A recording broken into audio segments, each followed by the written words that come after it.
are you tackling the problem of illegal miners in the country at the moment?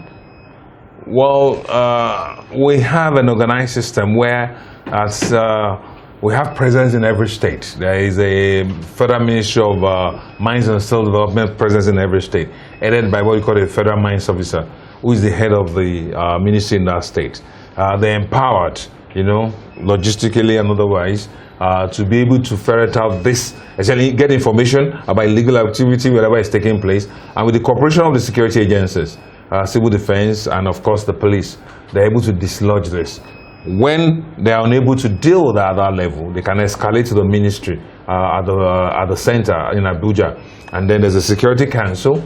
It's comprised about all these chiefs, the chief of army staff, the national security advisor, IG of police, director of SSS, and the controller general of civil defense is also there, and that council is chaired by the minister. At that level, we can deploy any force. You can deploy people from the army, you can deploy from police, you get information from the DSS, and of course you can use the civil defense. That's what that security council was created for. It's called the mining police. That's what we do. And with that, we've had some traction. We've made some successful arrests. We are collaborating now, because it's not just to arrest them, but to prosecute them successfully, and do that fast.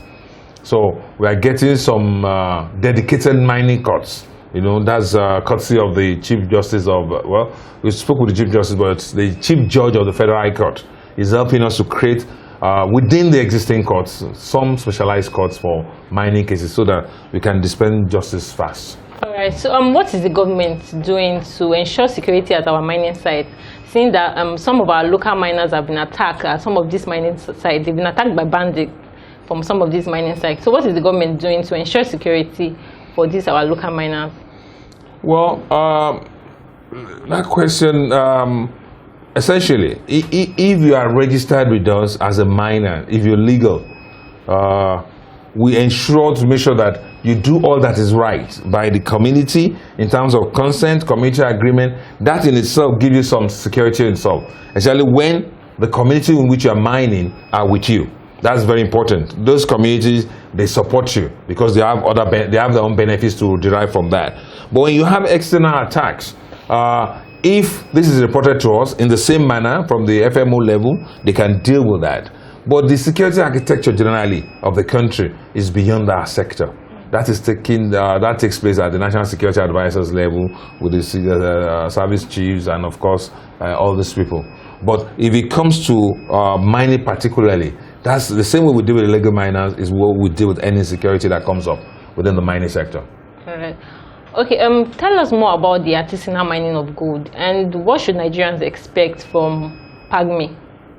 Well, PAGMI simply means Presidential Artisanal Gold Mining Development Initiative. It was a proof of concept where we say, look, we have gold in Nigeria. Essentially, the actors in that sector now are mostly artisanal miners.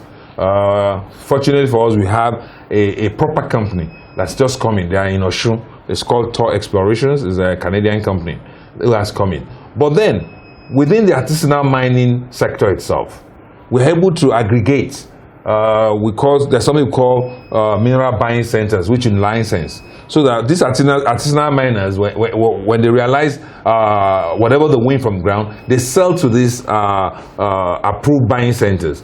These approved buying centers are aggregators. They cannot aggregate the gold because gold, because of its value, what you find may not be more than that, and it's worth so much. So these people, they aggregate it. And what we were able to do about 2.5–3 months ago, we presented a bat to Mr. President. This is the first artisanal mined gold in Nigeria that was processed to the finished level. That's the international standard for gold, 99.99. It's called the HBMA standard.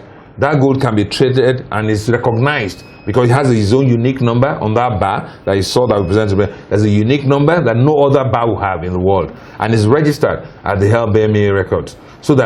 And that was, of course, sold to the CBN. They paid for it in Naira, but then to add to its foreign reserve base. So that's what we are doing with artisanal gold.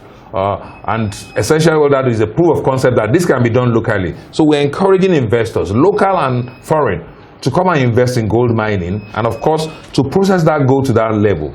We have refineries that have been licensed in Nigeria. There are now about 3 of them. Lagos, Abuja, and Kano, where they are based. There's room for more. If we have people who want to come up for refining license, we can give more license to people. But essentially, that's what they do. That it's possible for us to mine gold locally in Nigeria and turn it to value for the country. So that's what we're doing with artisanal miners. All right. So finally, solid minerals can provide all the revenues that Nigeria needs to run the economy. So why hasn't that happened yet? Well, before the advent of oil and gas, that is what supported the economy of Nigeria. We were exporting tin from Jos, we were exporting coal from Enugu, we were exporting columbite, and Nigeria at one point was the highest exporter of columbite in the world. But with the advent of oil and gas, we shifted focus away from mining. But we are going back there now, and we are going a step further than what happened in the past. We are doing a lot of exportation of raw ore. But now, there are a lot of industries in Nigeria that import these materials that we do have locally. So, not just now that we are mining, we are also processing. I'll give you one before I go. That's barite. Barite is used in the oil industry. It's part of the drilling mud when they're drilling their wells. We've got barite in Nigeria, but we import about $300 million worth of barite every year. So what we're doing now is to make sure that we process our own barite. We'll mine and process it to international standard, ISO standard, so that everybody working in Nigeria now will now buy. We can now say, yes, we are putting a ban on importation of barite because we've processed what we have locally.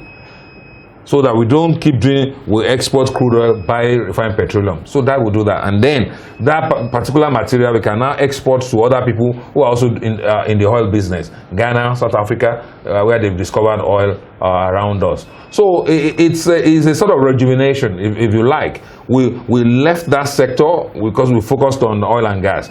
But now we realize the folly in that and we're coming back into it. And of course, it's a gradual process, as a gestation period, but we're getting traction. All right. That would be awesome. Thank you so much for your time. Thank you so much. Thank you, sir.